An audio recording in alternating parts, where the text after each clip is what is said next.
Deze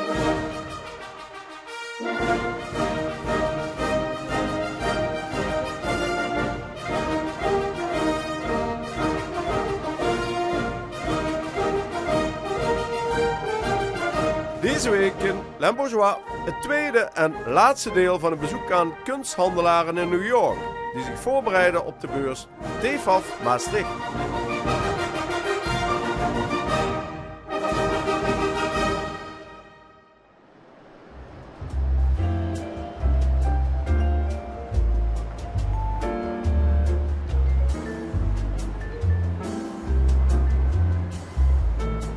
De meest vooraanstaande kunsthandelaren in New York bereiden zich midden in de winter voor op de beurs TFAF Maastricht in maart. Voor hen het hoogtepunt van het jaar.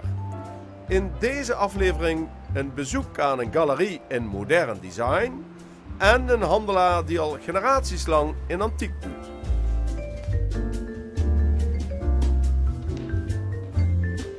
Well, we are in the West Village.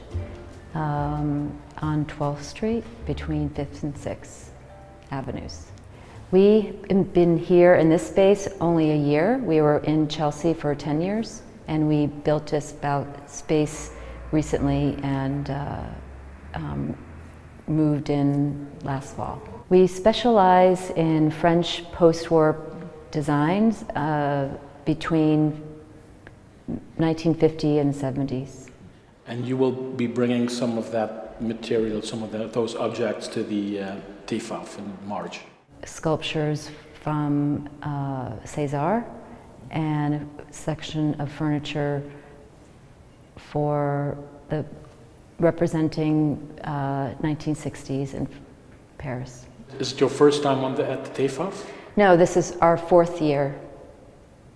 And my gallery partner, Stéphane Donat, lives in Paris. So you go frequently over? So yes, so we travel. We have a presence in Paris also. We're really excited to present new pieces that we have been saving for the fair. And you know, we plan our exhibitions, you know, months and months ahead. And years sometimes, and so we're excited to present things for the first time. Okay, and is it a highlight on the exhibition calendar? Yes, for sure. I mean, we are very honored to participate in the greatest fair in the world, I think, and be among the top dealers in their specialties.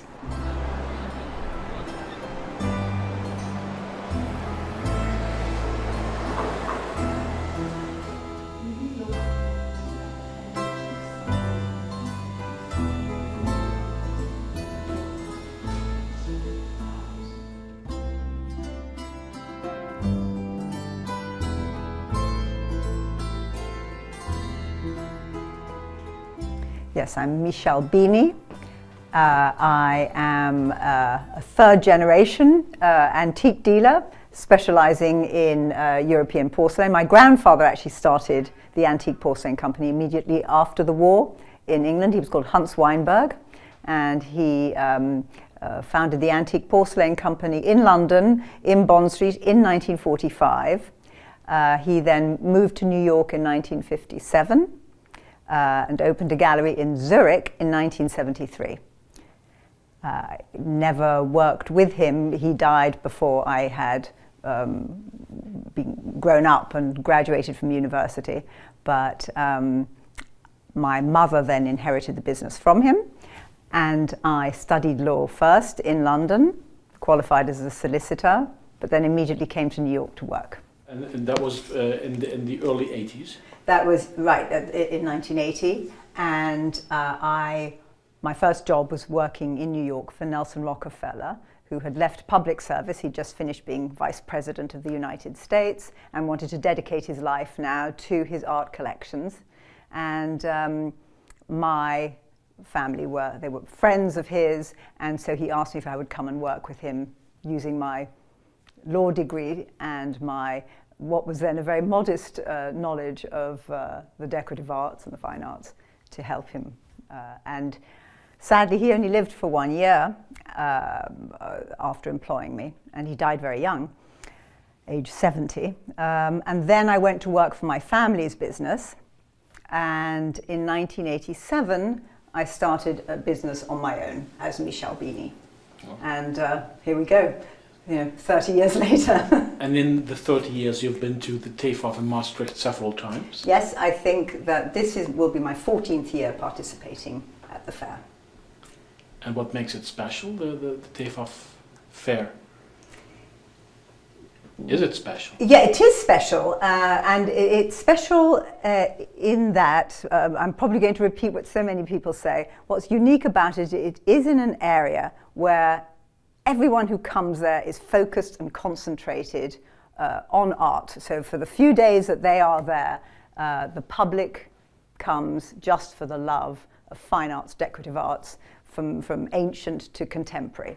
And that is a very, very special thing to have, when all other fairs which are in major cities like London, New York, Paris, people will come and businessmen will come through and everyone's there, but they are busy working, they're busy socializing, doing other things, and there are a lot of distractions. And for that, the short time that they come to Maastricht, there's a sort of great focus and absolute dedication to the arts. And that's very special for us because you really have their attention.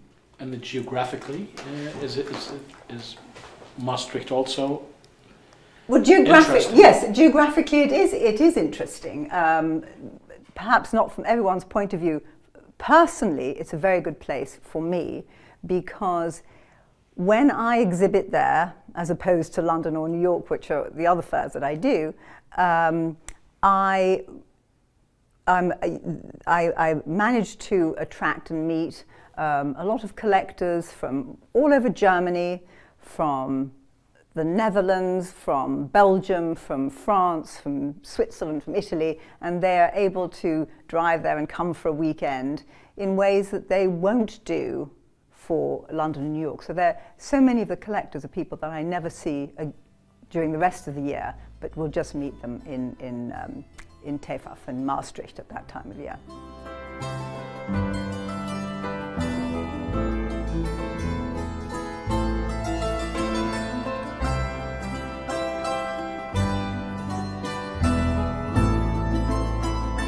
My specialty is European ceramics of the 18th century and of the 19th century.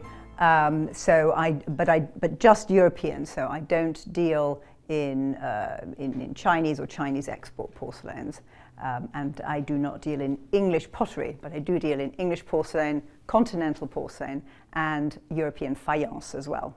Then I also sell Renaissance jewels, so jewels of the 16th, 17th, 15th, 16th, 17th centuries.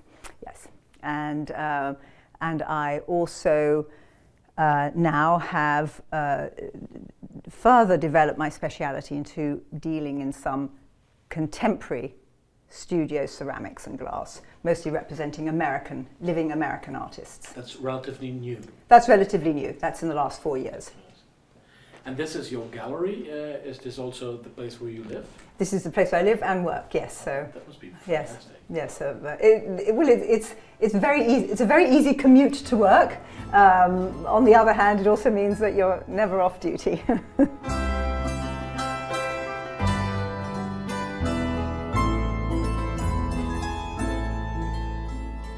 At TEFAF, I'm the only person who shows English porcelain. There is obviously other people like my good friend Aronson, who shows Dutch Delft, and I do have a few pieces of Dutch Delft, and I have other European faience, and Rubik deals in German porcelain, and then there are dealers who will have pieces of French porcelain. Caviglia, who's left now, had quite a lot of French porcelain towards the end of his career there. But nobody else shows English porcelain. And English porcelain is sort of different to all the other continental porcelain of the 18th century in that from the very beginning, all the English factories belonged to individuals, and they were just, they started as business concerns, which had to try to make a profit, whereas all the the continental European factories were all sponsored by kings and princes and royal dukes all over Europe. You could see that too, because this seems more like a country reflection. Yes, yes. And this is more of a royal. Yes, exactly right. Yes. Exactly right.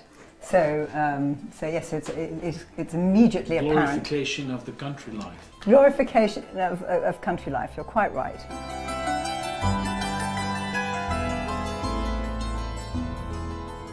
Porcelain reflected similar decorations in furniture, textiles, silver. So you start at the beginning of the 18th century with the Baroque style, and everything forms a sort of coherent whole. And porcelain was just one part of an interior decoration, and it was very important for interiors in the 18th century that they formed one harmonious picture, and that would include even the dresses and the costumes that both men and women wore, and it would be reflected in the little trinkets that they carried around, in their jewellery, in the fabrics and the painting. So it would all form one harmonious whole. And so you'll get the beginning of the century with the Baroque, then in the middle of the century, the Rococo, and then towards the end of the century, neoclassicism comes into porcelain as well. So yes, it does follow. It becomes less frivolous? Definitely the end of the century becomes less frivolous than the middle of the century.